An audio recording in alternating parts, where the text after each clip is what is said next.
Hello and welcome to Perfection IS. Perfection IS is starting a new series of current affairs, especially for the BPSC 66 mains exams, and a series of 100 most important topics with detailed analysis and the concept building, along with the supplements and the capsules for the mains answer writing and the content, so that you can use these contents directly in your mains answer writing. And this is going to be very much helpful, especially in the paper 1 of the current affairs, international relations. Even it can be used in the polity, geography and economy. So kindly do support it. For its PDF, join our Telegram channel, and the description will be given in the description box links. So let us get started. First topic is about one nation, one election. So this has been used since Prime Minister Modi, and at least it has been used in 2016. And what is one nation, one election? So it was recently in news, which when the Prime Minister addressed the Lok Sabha and many other rallies, even Lok Sabha is pitched for, he maintained it and he mandated a debate for one nation, one election. So we'll discuss what is one nation and what is one election. One nation, one election is simply, if you can understand, that election of the Lok Sabha and the Vidhan Sabha of the states, that is the legislative assemblies of the state, as well as the Lok Sabha, the member of parliament, the parliamentary elections, general elections of the center should be taken at once. What presently happens is there is a specific time limit for the Lok Sabha elections and different state elections, and we can see that in every state, and after 2 or 3 years interval, there is sometimes the state elections or even the parliamentary elections. Or if we can exclude many of the bipoles, then we can say the Indian country or the Indian subcontinent or the states are continuously in the election mode, and that election mode actually causes many other problems. We'll see these problems one by one, but to in order to address these kind of problems, multiple flow of money, administration work, a new concept of one nation, one election was started, and we'll see what it is. So what is one nation, one election? So the Constitution of India has vested the power of to conduct, superintend, direct, control has been given to the Election Commission of India under Article 324. But when will be the elections happen? What time will be the elections happen? How to do elections? That is given in the Parliament, that is the Representation of the People Act 1951, 1950, and that is why it decides. Now, what happens due to the frequent election, and especially the Election Commission of India has given the power to conduct elections to the parliamentary bodies, legislative bodies of the president and the vice president. But due to the frequent elections, long-term policy making hampers due to the majoritarian politics and the political poll promises. Long-term strategy, especially in the economic policy and the domestic foreign policy, are continuously getting sharpened. And then too, the history, if we chase the background of this, due to dissolution of some of the legislative assembly. Actually, initially when the election started from 1952, we are having the kind of same elections. We have having the same election method, that is the coinciding methods. At the same time, elections of the parliament as well as the state assembly used to happen. But due to dissolution of the many of the legislative assemblies in 68, 69, and the Lok Sabha in 1970, and then after in 1990s, there's the timing bent separately, and that is why it restructuring. It will require the Indian cycle to the Indian election cycle to be restructured in a manner that elections of the Lok Sabha and the state assembly should be synchronized. So what are the criteria for getting one nation, one election? So first is it should demand a restructuring, rather rescheduling of the points and the timetables of the election. Some of the assembly stature may have to be extended, some may have to be curtailed down, so that all of them will come together, and this is the most politically different step to be taken. Second is the recommendation. Now, the simultaneous election was proposed by the Election Commission in 1983. The same was recommended even by the Law Commission in the Niti Aayog. Simultaneous elections envisages a system where elections to all states and Lok Sabha will be happening simultaneously. And what is the difference between phase wise and single day elections? Now, phase wise election, that is simultaneous election, does not mean voting across the country will happen on a single day. Now, that is a misconception in the many of the people, that on one day all of the country will vote. No, this is not going to happen. it will be happening in phases, but the only thing is people will have to go for vote only once in a 5 year if everything goes well. Everything goes well means if the Lok Sabha is not dissolved, if the Vidhan Sabha is not dissolved, then people will have to go for election once in 5 year.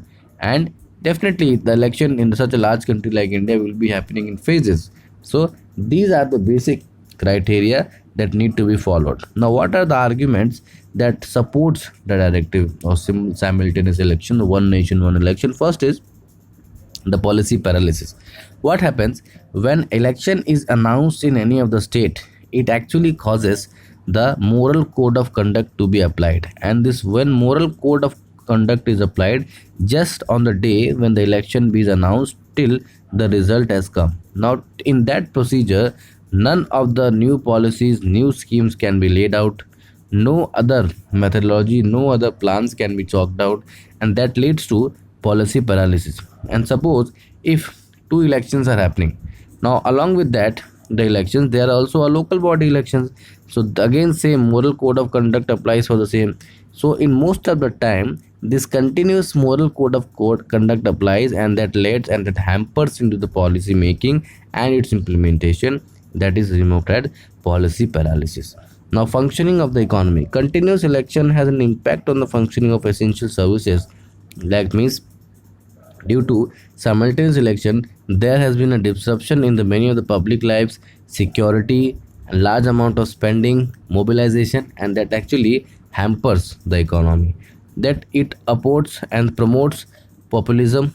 Because of the election, political party will try to woo the voters and will do politics and do majoritarian measures, populist measures, and these populist measures at the same time hampers the long-term economic growth. And since such elections are happening in 2 or 3 years interval at twice or thrice, even sometimes a year if the assembly or the Lok Sabha is dissolved, so it is not good for promoting populism, and it which also causes polarization in the society, causing law and order problems. So if there will be a single election, all this problem will not curtail automatically, but the fight or the benefit will be that it will be happening once in a 5 year, and more of the time will be saved.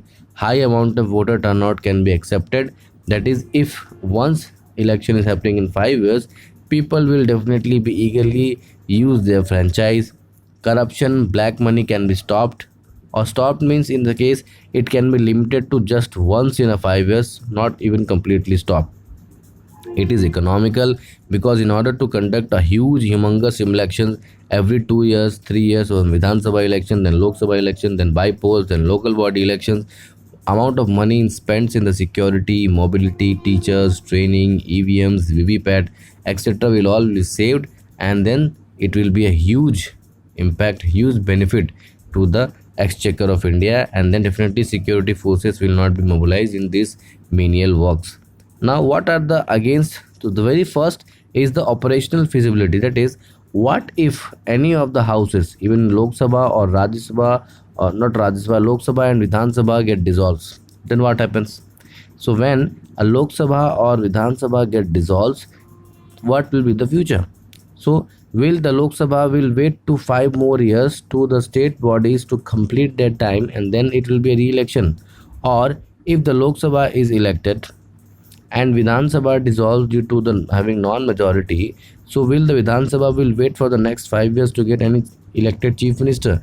So this is a kind of an elected on operational feasibility. Second is against the ethos of federalism. That is, what happens mostly in the union election, the parliamentary elections, the topics and the issues are mostly of the national level, and so it will not do justice to the regional, rural aspiration, federal aspiration, and it is why it is against the ethos of the federalism.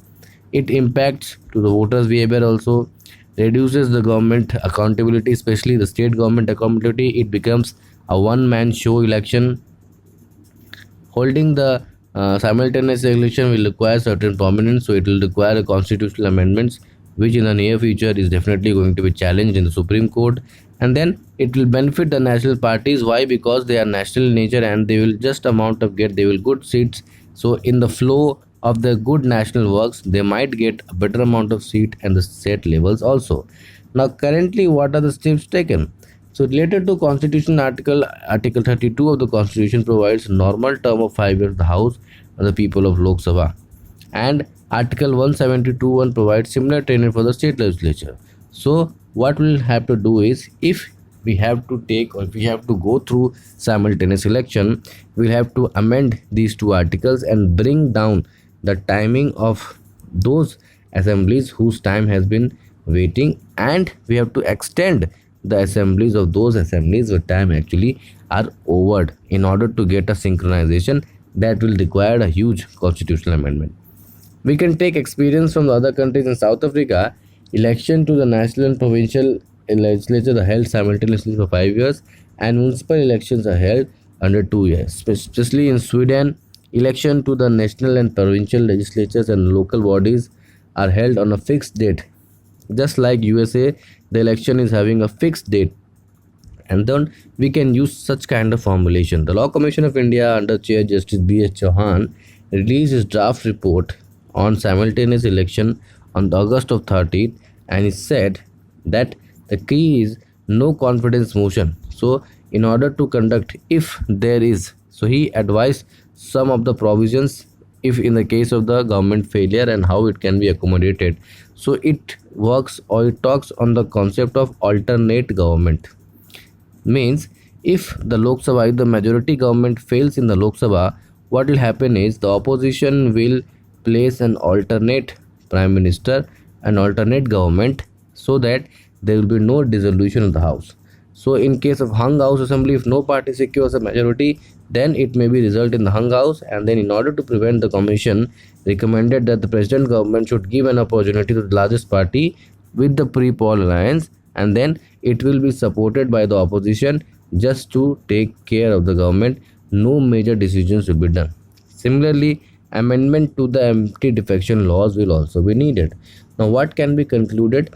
One nation, one poll is a very good idea. It will help to come out the huge economic burden and the mobility burden, but at the same time, the concept of democracy, which allows the peoples to exercise their vote, will be limited. And when if the people knows that we have to be get come in just 5 years, so after 5 years they'll coming back, so no elections and the parliamentary level or the state level will actually reduce the time of effort and the visits by the local politicians to the village level.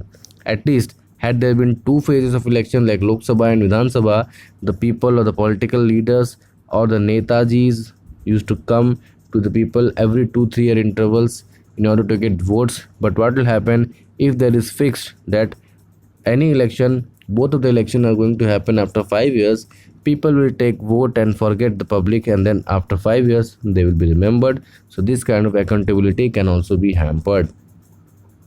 Now these can be the questions. Now we will see the next question in the next video. Till then, stay home, stay safe, and take care of yourself.